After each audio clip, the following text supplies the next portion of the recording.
So here we are, boys. This is my second channel. On here, I made a video. It was called Why We Should Feel Sorry for Anti-Vax People. In this video, I talked about just one story that someone told me about an individual who got COVID, didn't get help, eventually was found in their apartment, unconscious, taken to hospital, and then later they died and they had COVID. I didn't say a lot of details in the story because it was a story someone told me, and I didn't want to dive into personal details. But strangely enough, a lot of people interpreted this video as a false story. Like maybe I was getting paid for it, which is kind of strange to think about to begin with. I wish I was getting paid for it. Damn. Come on, give me some pro-vax money, please. And I had a guy who approached me and said that I made up the story to promote pro-vax propaganda, which I just think is a very absurd thing to say. And at that point, I started to get a lot of these kind of comments of people like being unbelievably anti-vax to the stage where they're not even being charitable. Like the stage where it's like, well, I just don't even agree with the video, full stop. Therefore, everything said in the video is completely made up. I didn't name the person. I didn't see the person's age either. And that's another thing people grabbed onto as well. They said that you didn't tell us the age of the person. You're making out it's a young person. No, it wasn't. It was someone in the 40s and 50s. I don't know the exact age because once again,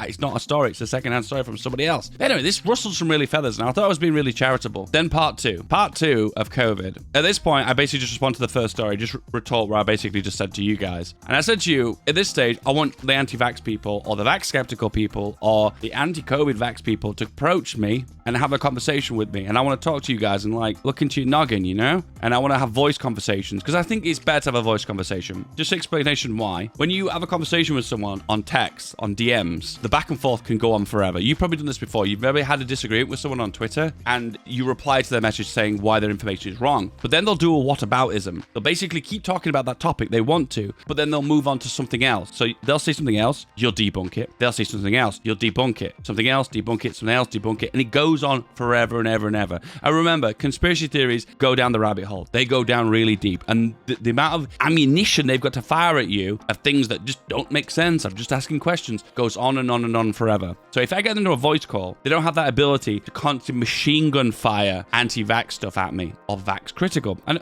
that's one thing that's something that's propped up quite frequently too. People don't like the term anti-vax. They feel like it's pigeonholed them. So like vax skeptical people who are COVID denialists or COVID anti-exaggerationists, they don't like the term. But unfortunately, that's the term that we've used and that's the term that we've got. Don't get offended. Just accept that maybe you fall into a category you maybe don't like. So I said I'll speak to everyone and I did. But then the problem is a month later, I got COVID. And I actually got COVID and I got it really bad. Just a heads up with me. I have pre-existing conditions. So I fall into a very high category for COVID, for getting it. And I was shot 3 times with the vaccine. I did say in the video that potentially I potentially could have died from it. I mean, that might be of an exaggeration because I'm still here talking to you and you need to see like pain and tears and me stumbling to understand what I went through. But for the most part, I was out for a month. And if you notice on my main channel, my second channel, the content totally dried up. It dried up because I was ill. I was really ill. Got COVID. The symptoms were really bad. I got like earache problems. I got like everything fucking went wrong. It was an absolute fucking nightmare. If you want to know more information about my pre-existing condition, I did make a video on this. It's called How My Disability Led Me to YouTube. Disability is a bit of an exaggeration, but for the most part, it tells you guys exactly what my problems are. So it leads us up to this point. Here we are. And I spoke to about 10 of you guys on Discord to get inside of your head, just to have a conversation, just asking questions, right? You guys love asking questions. COVID people keep saying this to me. They keep saying, I'm just asking questions. I'm just asking questions. I was just asking questions to you guys. We're doing the same thing. Questions on questions, making a good orgy of questions. The first thing I want to talk about is how the vax skeptical people fell into categories. So if you could put them into a category of people who have vax skepticism, you'd put them into 3 categories. And this is just based on the people I spoke to, okay? So I understand this is not a big consensus of people who follow these beliefs. It's just what I've found from my experience. So everything I'm saying is anecdotal. So don't take it with a grain of salt. It is just what I'm relaying my own experiences here. So first of all, 1/3 of the people I spoke to here were full-blown conspiracy theorists. They weren't just anti-vax. They also believed in a lot of other conspiracies too. I asked them other questions as well. I talked about moon landings with them. I talked about 9/11 truthers. And a lot of them, once again, maybe they wanted to admit it at the time, but once again, they had questions. And there's nothing wrong with having questions, but sometimes you have to think to yourself, like, if you're asking lots of a question about an event that's happened, and for the most part, with past 6 weeks, accept the events that have happened, and you're still here in this limbo zone, accepting like, well, I'm just asking more questions. You know what I mean? I have to start to think to this, like, you've got skepticisms about this certain event. It's the same people who are Holocaust denials as well. That once again, they'll say, oh, well, the numbers are exaggerated. Unfortunately, by the definition of Holocaust denial, if you are skeptical of the numbers, then unfortunately you are a Holocaust denier, and unfortunately that's the category I have to put you into. So unfortunately, you would be classed as a conspiracy theorist. I'm so sorry you don't like that category. I know that makes you really sorry. Unfortunately, it is what it is. The next category are young people who are scared of the side effects. So we've all been young at some point, being kind of scared and naive of the world because we don't fully understand it. And a lot of the young people, particularly in schools, maybe colleges, maybe even in higher education, are spreading a lot of information about a lot of the side effects and exaggerating all the side effects of the COVID vaccines. We'll go through them later, but like there's the infertility thing, the blood clots thing, there's the heart enlarging thing. Once again, we'll go into those later, but that's an example of another group of young people who are skeptical for that specific reason. The final group are freedom people. They tend to have, and I said to tend to, be right-wingers, because I did go into a deeper conversation with him before, and he started to repeat a lot of right-wing talking points, specifically immigration, exaggerating crimes by immigrant groups. Once again, not trying to put everyone into a category here, putting everyone into a box, but these views did fall into the right wing of the spectrum. And they spoke a lot about how, like, well, I'm okay with people making choices. Choices are great. I love making choices. But unfortunately, don't force me to do X, Y, and Z. You'll notice one thing's for certain, though. I can't represent it on this graph very well, but a lot of these people, they kind of intersect with each other a little bit, as you would imagine. Like some of the freedom people also are kind of young and have fears of side effects, but not fully researched them. And there's a little bit conspiratorial stuff maxed in with this. Once again, I have no problem with asking questions or relaying events. I can understand if something's recently happened, there's a lot of information up in the air of uncertainty of a certain event that can lead to a lot of misinformation. For instance, a lot of people talking about Ukraine right now and Russia. There's so much fake news about that at the moment. Anything you read online about like tanks destroyed or planes shot down and whatnot, at the moment, take that with a grain of salt, because unfortunately that information more likely is just bogus. But once again, if we move 2 or 3 years in the future with that magical time machine, the information we're going to relay about those events are going to be significantly more accurate, because we'll have reports, we'll actually have proper statistics, we'll actually have more of a grounding of reality, put it that way. Yeah, now we're going to dig deep and we're going to talk more about some of the views that they brought up and some of the debunking stuff. So let's go through the questions, things that were brought up very frequently. So first things first. There was an assumption when I kept speaking to people that the vaccines have 100% effectiveness. I don't know where this myth has come from. I think maybe it's the way that we teach kids how vaccines work, but none of them are 100% effective. None of them. Any treatment that a doctor will give you for an illness or a problem that you're experiencing will never have 100% effectiveness. So a lot of people are saying things like the COVID vaccines were 93% effective. Well, I had the polio vaccine. It was 100% effective. No, it wasn't. You made it presumed it was 100% effective, but unfortunately it was not. So this shows some other diseases and the vaccines and their effectiveness and how long the vaccines were effective for. So there was a presumption that a lot of the vaccines that you are given as a young person were 100% effective. You have them and you never have to worry about the condition ever again. That unfortunately is wrong. One of the common things you'll find with a lot of diseases such as like measles, mumps, and rubella is that these diseases don't exist frequently in the West or in the world full stop anymore, because the vast majority of people are vaccinated against them. Now that doesn't mean that's 100% effective. That's just the end game. So the first game is to eradicate the vulnerable groups like they did with COVID. Anyone who is potentially old, overweight, has a pre-existing medical condition, those are the ones that get vaccinated first, because they're the ones who are going to get it and going to die. Then you have the healthy groups that get vaccinated next. So these will be particularly more younger people, because they tend to have the best immune system. So anyone under the age of 30 or 40. And at that point, everyone else is the lesser people. The deal is there are some people who can't have the vaccines because they're in a compromised group that potentially the vaccine could react to them and potentially kill them. But that's why we have herd immunity. Herd immunity can range from 80 to 90%. And if 80 to 90% of people have the antibodies or have the vaccine, then that disease, for the most part, has become practically eradicated. Now, it still exists in the world, in the wild and everything, but for the most part, it can't affect humans and it can't spread to other human beings as frequently as it would do without the people with the vaccines. So the reason why these conditions here, you barely even hear from them anymore, is because we've vaccinated them basically to eradication, to extinction. So there's no examples. Another one that people have said quite frequently is that, oh, 2 doses, 3 doses, like, but no, there's an example here of one having 2 doses as well. Shows the level of how many vaccines are needed, how long the actual effectiveness is for. So there's a lot of misconceptions of like, oh, other vaccines work differently. No, they don't. They boost and massage your immune system. They boost your natural immunity. Therefore, when you actually do get the condition, you get it severely less than you wouldn't, and then you're less likely to spread it onto other people. So another conspiracy theory that cropped up quite frequently. I don't know where this originally spread from, but it was about a concentration camp, about the Australian quarantine camps for the unvaxxed. So the way this was interpreted was that there were camps specifically for unvaxxed people to put them in and quarantine them basically permanently. I guess to try and make a scary idea that unvaxxed people weren't having the same rights as regular people. We had these in the UK. They were hotels though. So basically you come back from abroad, you maybe tested positive for COVID and you have to stay in this hotel for 2 weeks. You had to be quarantined inside them for 2 weeks. And this is basically just exactly how these camps work. And they were misinterpreted as being these concentration camps. Another one was mercury in vaccines. To kind of explain this one, you have to understand that there are a lot of harmful elements in the world that we are exposed to on a daily basis that if we're exposed to small amounts of them, they don't do us any harm. Now, if you were to inject yourself a large amount of mercury, more likely you'll get cancer and you'll die. Or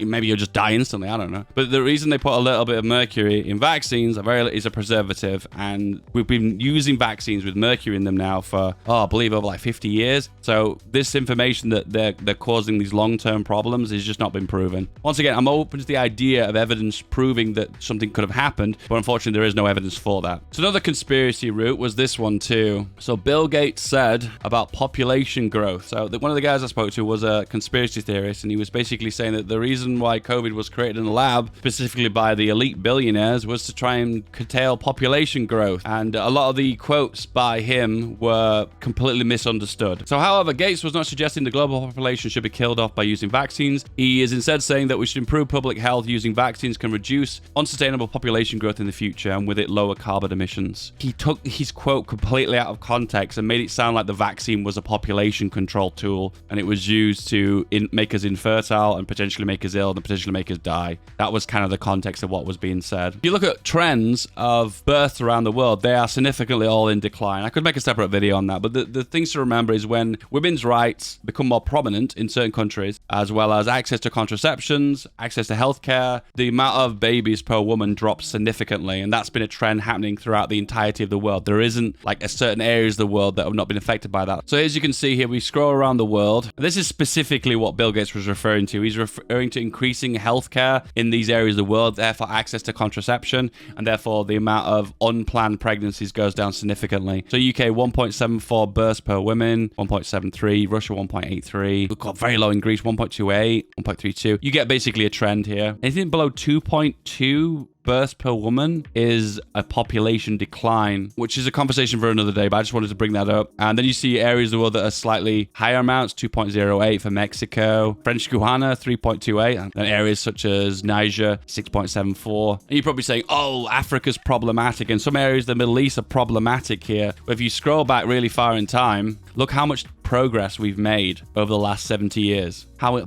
absolutely insane is that? Iraq, 8.11. Oh my goodness. The only explanation for this is they've had more access to healthcare, they've made more progress with women's rights, and they've more access to contraception. And you can even see, if you look really closely at Africa, which people like to single out, you can see the amount of progress that they're making is absolutely massive as well. So this isn't specifically an ethnic group of people or a cultural group. This is universal throughout the whole world. This is a universal thing that human beings have in common. If we give them access to those three things, that birth rates drop significantly. And you see the areas of the world that potentially have conflicts, therefore have been hit by, I guess, they're destroying the infrastructure of these nations. These countries that are not really developing as much, such as Somalia, such as Iraq, Afghanistan is a big one. Okay, another one was vaccines alter your DNA. In short, it was a paper which everyone's allowed to bring about an idea, but then it wasn't peer-reviewed, and then it went from there. But it created a lot of controversy, and it introduced this idea, RNA vaccines affect DNA.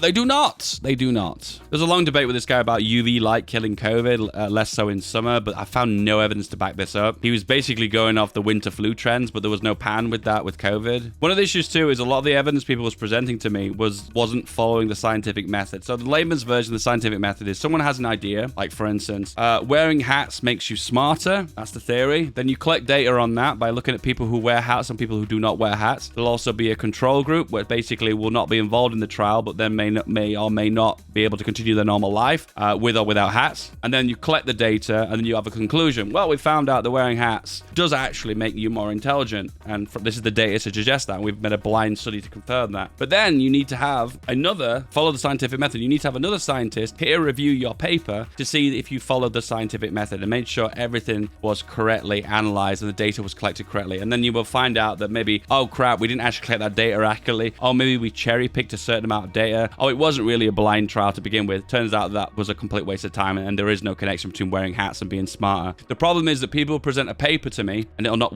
be peer reviewed. Two, the data will say in the abstract at the very bottom something like, we need more information to make a concrete conclusion. But they'll link this to me and they'll say, this is the evidence, Dave. I'm like, okay, so there's an idea here. They want to explore it with more evidence, but it's not concrete. You're coming out with something quite out there, and we need more proof to actually concrete say that that's the actual conclusion. Oh, so there was a lot of criticism as well about how the vaccines reduce spread. And one of the guys I spoke to was in complete denial. Was like, well, the vaccines don't promote reduced spread because people are still getting COVID, so therefore they're still going to spread it. Well, no, it turns out that people who have been vaccinated who get COVID, the durations of the symptoms are significantly shorter. Therefore, the less chance they will spread onto other people. And this study backed up that idea that therefore, if you were vaccinated, you were less likely to be contagious. So therefore, less likely to spread it onto other people. Hence the reason why we're going for vaccines. Hence the reason we're pushing for vaccines. There's a lot of stories about doctors getting fired because they're basically stepping out of line. So once again, coming back to the scientific method again, science is a consensus, okay? We need studies, we need data, we need conclusions, and it needs to be peer reviewed. If there's one scientist, okay,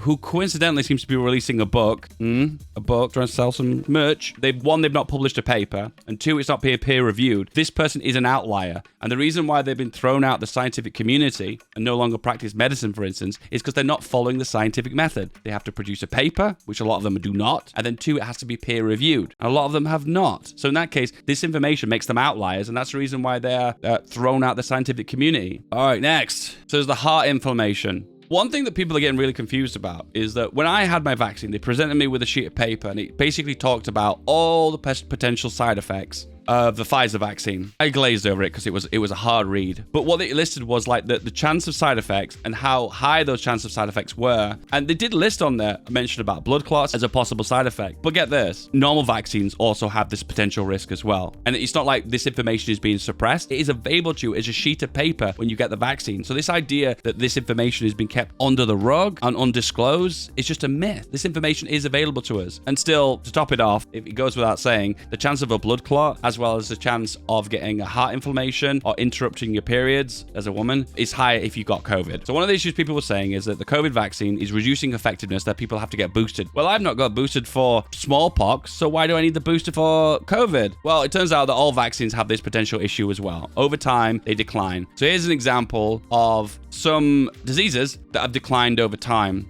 And the vaccine is basically fades out after 5 years. It seems like some of them are incredibly effective into very long ages. For instance, rubella and measles, practically like 90% near the end. You got mumps here, mumps massively drops off. As I mentioned previously before, it's not a combination of just getting vaccinated. It's also the fact that the vulnerable groups are vaccinated, the people who are more likely to spread it are vaccinated, and therefore it reaches a stage where herd immunity has been reached. It reaches a stage where it becomes stagnant. So I guess the final question is, why did I make these phone calls? What was the objective with this? So it wasn't just a matter of me just having my idea of being pro-vaccine and sticking with that. I wanted to talk to you guys and interact with you. And I've spoken to at least 10 people. So I've spoken to enough people now to have a good enough opinion about what your ideas are, where you got your ideas from, and how you believe what you believe. And I'm not here to try and change people's minds on those phone calls, but I was trying my absolute best to try and ask them questions and give them answers and try and fill the gaps in their knowledge. And the idea with that is if I have a human touch to reach out to people and talk to them on voice, then I might be able to understand their positions more and more. I accept a lot of things that they told me, but unfortunately it didn't change my position on a lot of those. because I'll admit being skeptical is one thing, asking questions is one thing, and I ask lots of questions. I'm a very skeptical person. But when you understand the scientific method, how papers are published, and how evidence is concluded, we can make really strong conclusions about certain things in the world, and we don't need to be looking for something that isn't there. The absence of evidence is not evidence. You love this video? Well, this one you're going to love even more.